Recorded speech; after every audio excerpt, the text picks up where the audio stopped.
Hey Amanda, how's it going? Good, how are you? Good, thank you so much for joining me. Thanks for having me. And where are you from? I'm from Seattle, Washington. Okay, and you've been in Medellín for a couple of months? Sure have.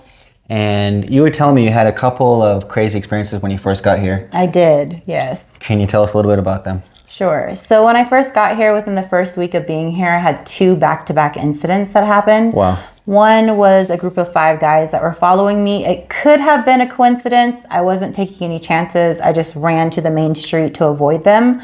Once I got to the main street, I noticed that they started walking the opposite direction and were just kind of laughing.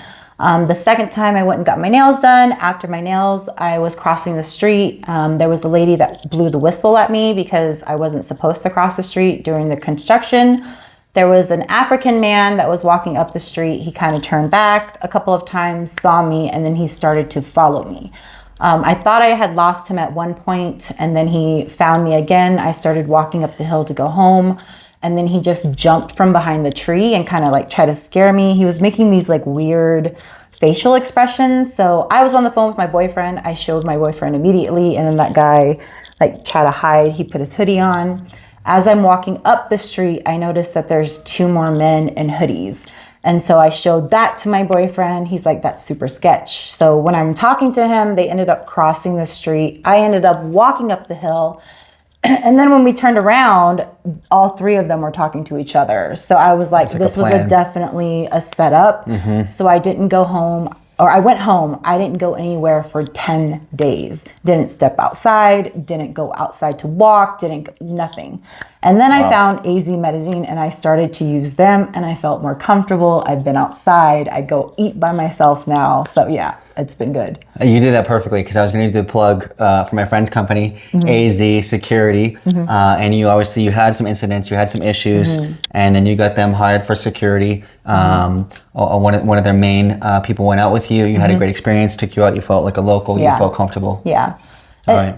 One of the better things about that, it was, I'm not some high class person. I'm not like a person that needs a bodyguard. I'm not a person that has a lot of money, that's rich, that's wearing these business suits and being flashy. At the time I was wearing shorts, a t-shirt, no jewelry. I had a regular bag on. So I'm like, I am a regular person. So I just felt really scared, but being with AZ, I felt very safe. I felt like I was with a friend. I didn't feel like I was being pressured to do anything, or I wasn't being pressured to go anywhere. I was able to choose, where I wanted to go and what I wanted to do with those hours that I paid for. Amazing. Yeah. This is personally, you don't have to answer it, but do you think those incidents happen because you're Asian?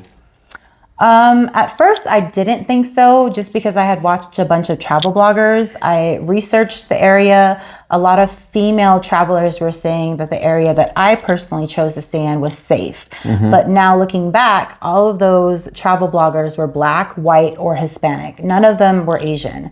And so, I use ChatGPT a lot, and Chat said that the Asian percentage in Colombia is 0.04%. Yeah. And that is the reason why I stick out like a sore thumb. When I go walking around, people are always staring at me, which that doesn't bother me. I know they're curious. I'm curious too. So that doesn't bother me.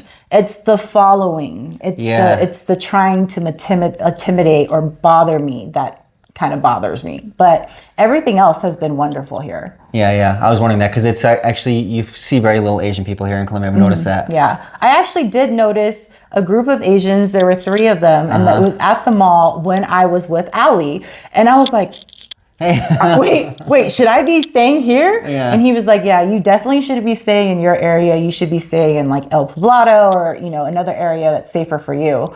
So now I know. Yeah. Which area were you staying in? Which area did the incidents happen in? It happened in Sabaneta. Yeah. Okay. And that's where you were staying at the time. Okay, cool. And we'll just go over a couple of things. You said, we'll say a couple of things that you dislike about Colombia. You've traveled to a lot of different countries, Thailand, Vietnam, Singapore, Asian countries. You've lived in the States, right? Yep. And so you've had a big experience of different locations. You're a travel agent. And so you said, what were some things you didn't like about Colombia?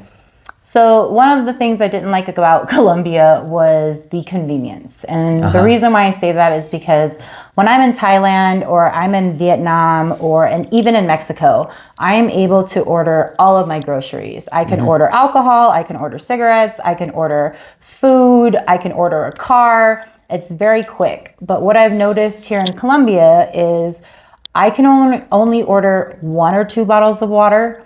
I might order something to make a meal, like chicken, the ingredients, the seasonings, the vegetables that go with it. And they will give me everything but the chicken. That's so frustrating.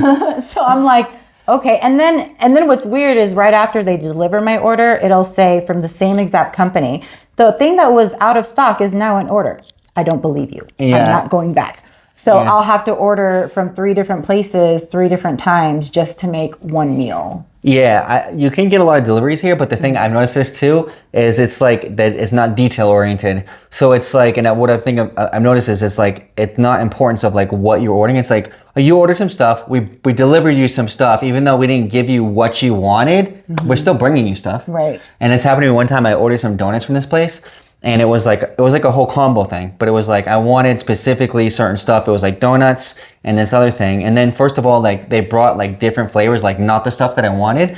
And then they brought me these other things that were actually like, it was like stuff to cook donuts. And it was like, but the photo was like donuts and croissants all made. Right. But when they got here, they had this kit. And I'm like, at the time I didn't even have an oven. I'm like, what am I, a chef? I'm like, I ordered food. Like I thought you were going to cook it for me. Like, what do I do with this? Like I have to go to my friend's house and like cook the food. So then I was like, you know what? Like, I just want these 2 donuts. That's the only 2 things that you brought that I want because I ordered like 10 things, but you only brought 2 of them were the things that I ordered. Exactly. And then like, you can't have just those 2 things because it's a combo. But I'm like, but I didn't order that other stuff. It's just random other items that you put together. Yeah. And they were like, I don't know what to tell you. And I'm like, I was like, it's just like brain. I was like, I don't want to buy a bunch of stuff that I didn't order. I'm sorry. And they're like, okay, go home. Bye. I was like, you could just tell me the stuff that I want and then we're all good. One of the other things that I noticed is that you guys here in Colombia use Rappi and Didi for groceries. A lot of other places use Grab or Uber. And anytime I've had an experience where maybe the groceries were delivered incorrectly or maybe they were expired or something was open, I had no problem getting a refund. So here when I used Rappi, I had ordered things to make a dessert, to make a pina colada because my boyfriend was going to be here. I had bought a jar of cherries and it was open and it had spilled all over my groceries, including the vegetables. So I took a picture of it and I sent it to Rappi because I'm like, one, I can't eat the cherries because the seal is broken. I don't know what happened to it. Yeah. It's like they refuse to refund anything. But if I have that problem with Uber or with another app like Grabby or Grab, they just one picture and they refund it, no questions asked. So I'm like, this is a little difficult here. Yeah, it's a little bit of a trust issue. People think like maybe you didn't like it and you just altered it yourself. Like people don't trust other people here for certain things. So anyways, so that's a little bit of the things that are frustrations. There's obviously a lot of beautiful things about Colombia. Beautiful, very beautiful. What are some of the things you did like? I love the tour for Guatape. That area was so beautiful. I wish the tour was longer. I wish I could have stayed there longer. I really love the parks because they light up with so much magic. There's so much to do there. The food here is absolutely amazing. But I will say, I will never order food from Rappi because when it comes, it's like 75 minutes to 90 minutes later, the food is no longer hot.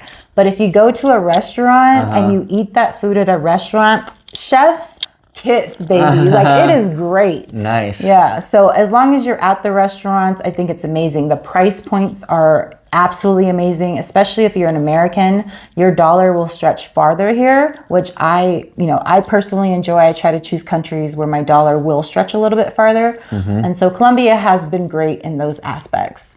Okay. Is there anything else that you'd like to add about your experiences here? Anything you want to say here and for us in the audience? I think don't believe everything you hear. I think you should be reading the news, but don't believe all of the news. Keep up with your travel advisories and make friends with people that live in the country because they will tell you what's going on. For the first time ever in my life, I was in an earthquake here in Colombia. And that happened last week, and my boyfriend and I were in bed. I think it was 3:30 in the morning. The building is swaying back and forth, and I'm like, are we in an earthquake? And he's like, I think we are. And then it stopped, and we're like, let's just go back to bed. So, but I think it's good to have people in countries that you meet, because they're going to be able to tell you, hey, like, this is the best time to come. It's really rainy this season, and everything you find on Google isn't true. And so I think it's best if you have a local, and I've met locals everywhere I've gone, and I've saved their phone numbers, and I do talk to them, and I say happy birthday to them, and I get to know them. And I think that's really important for digital nomads, expats, solo travelers. All of you guys should be doing that. Nice.